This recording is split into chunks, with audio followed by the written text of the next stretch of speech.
Yeah, a lot has come in, and there's always room for more. Just take one that has a lot of votes and is a nice question to start with. The question is, can the Unblock book be considered a follow-up on the Brave New Work book and the Medium article of Aaron Dignan on the OS Canvas, making it even more practical how to deal with several aspects of the Canvas, but then considered into these 6 categories? Hmm. Oh, that's been voted a lot, and I'm curious, what would your answer be? I think yes. Nelia and I have been part of the Reddy's team for several years. I've worked with Aaron while he was writing the book, so I've been very close to that work. And I've tried to write down in the book everything I've learned over the last decade about how to apply those ideas. So yeah, I agree. I think Brave New Work is an awesome book, and I definitely recommend you to read it. And if you really want to get started and getting practical and hands-on, then the Unblock book is where to go. The next question is about meetings. We end up spending a lot of time updating one another during our meetings. What are other ways to update rather than hold a meeting? Yeah, so the obvious answer is make your updates digital, put them somewhere, write it down. I would say 80% of the updates can be shared in writing, which makes it easy for people to work asynchronously so that you don't have to spend time together in a synchronous meeting to hear everybody's updates. If you make an agreement that everybody shares their updates before the meeting or every Monday morning or whenever at the end of the week, that creates some cadence around the fact that there is transparency. Ideally, these updates are visible in the working boards as well. So if you use tools like Trello or Jira or Microsoft Planner, it should be visible to everyone where we are, where we stand. And then the meetings can actually then be not about updating each other, but about unblocking each other. So if everybody's aware of the current standing of where we are in the work, then it's much easier to just come up with agenda items that are super, super clear and actually help us drive the work forward in the Unblock meeting format. And there's also, if you don't pick up the book, there's also an article that we recently published, Unblock Your Weekly Team Meetings. We talk about, so in the Unblock meeting format, which is not something we invented, it was really invented by Holacracy originally. But there's a step in there which is about sharing updates, but it's super short. It really is about a one sentence updates only on the most important things. And the suggestion is not to spend 80% of your time updating, but to spend only 5 or 10% of your time updating each other so that we know what we have and then you can pull. So the other thing is that a lot of the time we think we need to share all sorts of updates, but we actually don't know what the information need is that people have. So rather than broadcasting, make it very easy for people to pull on you to get the update that's relevant to them. Awesome. So the next question is about ownership. How to work with a team where some members refuse ownership of their share. How would you? Interesting.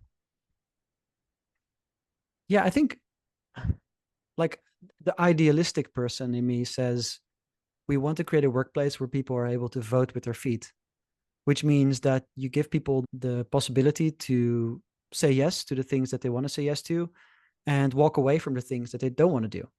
And of course, you can force people to take on certain work, but that doesn't always go well. So I think, first of all, if you're a leader of that team or your colleague in the team, approach that with a lot of curiosity. Try to really, instead of being frustrated and angry, sit down with them and ask them, what is it about that work that makes it hard for them to take ownership over? What are the conditions that they're missing? Maybe they're missing decision rights. Maybe they're afraid of failing, or maybe they don't have the time for it. And you can then talk about the work and the issue itself rather than the person. So yeah, that's the first thing that comes to mind. Awesome. And there's maybe a link to that. It's about structure. That structures often block progress. And what are your thoughts on how to address challenges with structure?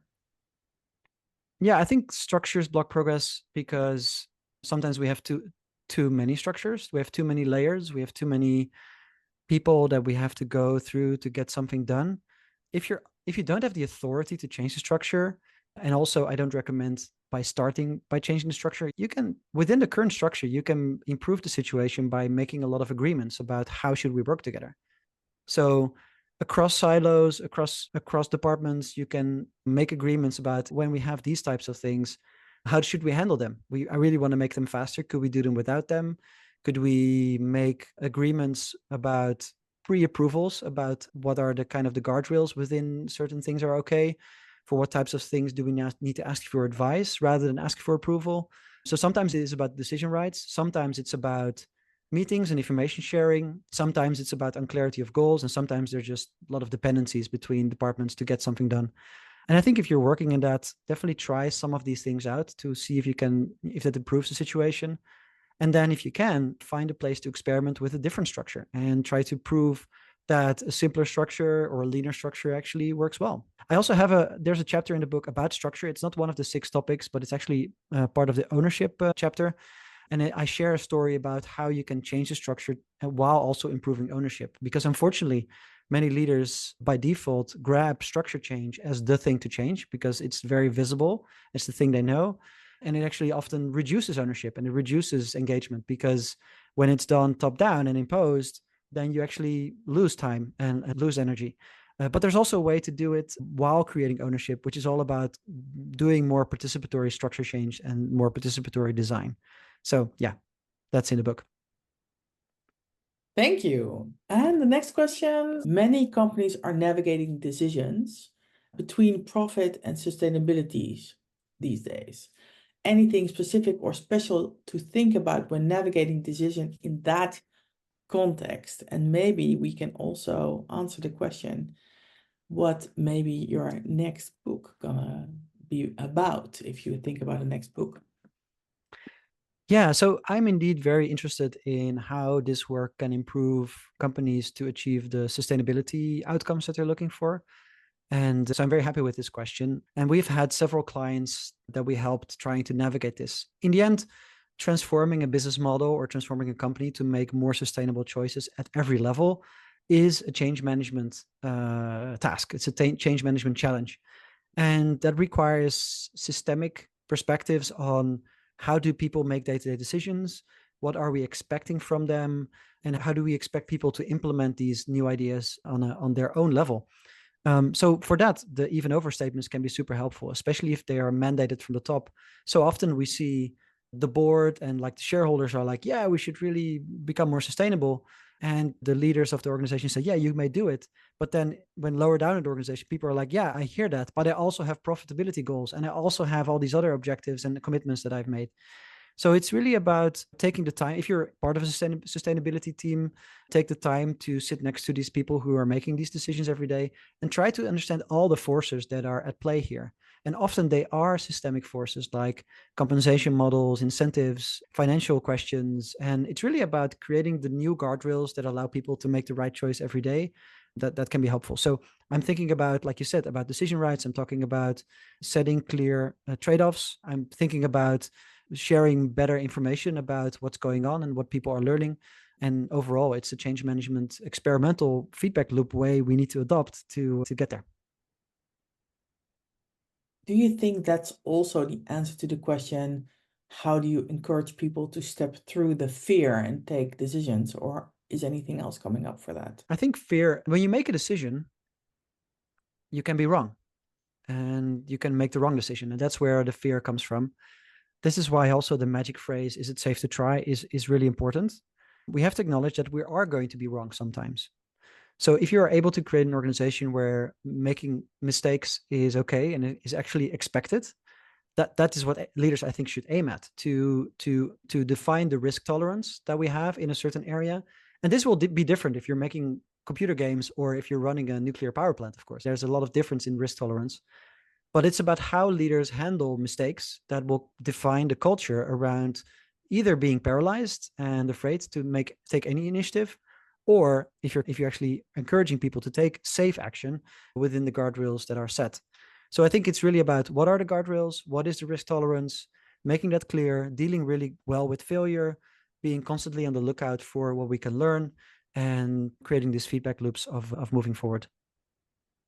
Yes, and as we often say, fear is often not created in the meeting, but in the hallway. So also be aware of what you talk about and how you talk about it, whom you talk about. at the coffee machine or at other different and informal moments. But then your senior management takes a decision that creates conflict. So where in the book would I find some practices to help me navigate that? Nelia, that's a book you should write because you're really specialized in that. I do share some things about giving and receiving feedback, and also about reflective and empathetic conversations. One thing that I've really learned in this work is that it's often very hard for people to give feedback one-on-one, and that's why a lot of people avoid it because of fear and because of the way we are wired as human beings. At the same time, if we create team level events to do it together, then it does work, and then it does allow people to give and receive feedback. So one of the things that we've adopted at Unblock, and is also described in the book, is the feedback party. It's really about celebrating that we're giving each other feedback, and it's lowering the threshold for doing so, and hopefully you can do that before it actually creates a lot of conflict. Yeah, and also ask them a lot of whys. So always hit the curiosity button. Mm. And when you have an opinion, you better have a proposal. That's also in the book. That's also a button you can use. When it creates conflict, do you have a proposal how they can maybe adjust or clarify the decision? So let's say we're on track and we have 90 outcomes like you've written about in the book and we're doing at Unblock. How can you best track that? How Mm-hmm. have you seen teams do that in practice that really works?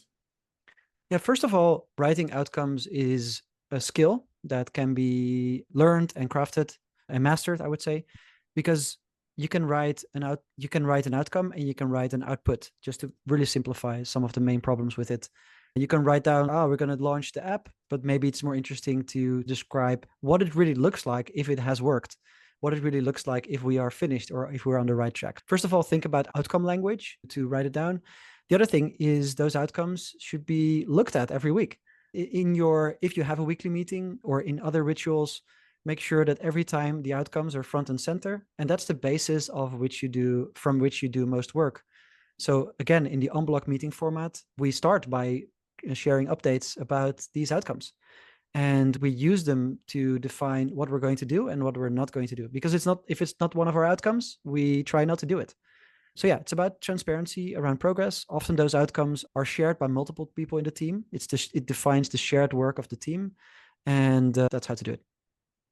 So, as a close, I have two last questions. What's the 90 outcome you have for this quarter that would be in your wildest dreams would happen before the end of this year about the book?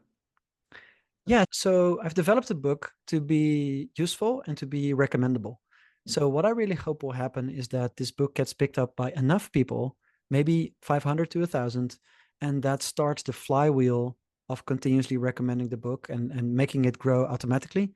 So yeah, that's my 90-day outcome. And one key to that is reviews. So I also hope to have at least 50 reviews on Amazon or other places before the end of the year. Awesome. And then the last question, what will your next book be about?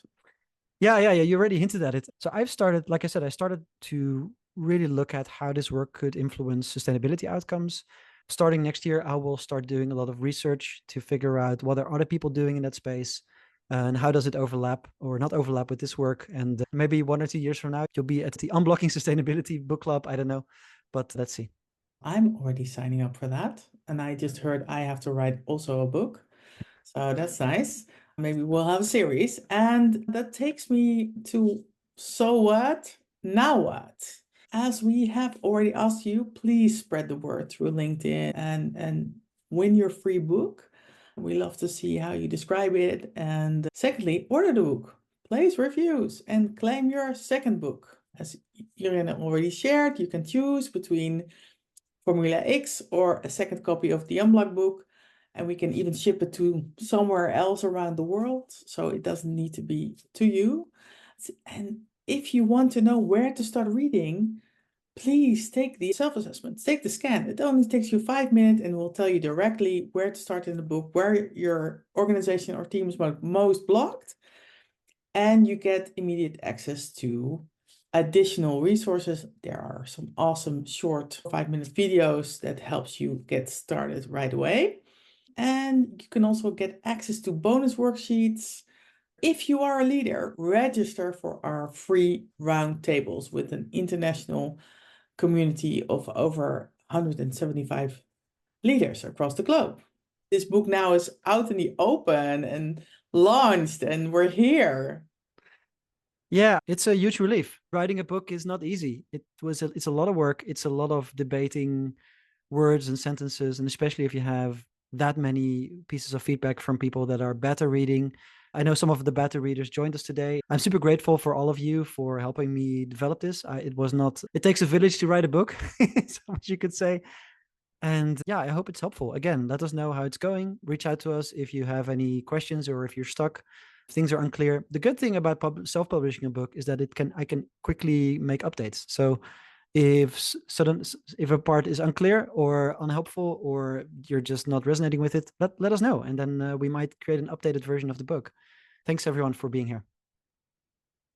These are our closing remarks. Thank you for being here, and yeah, now unblock something. All right, bye.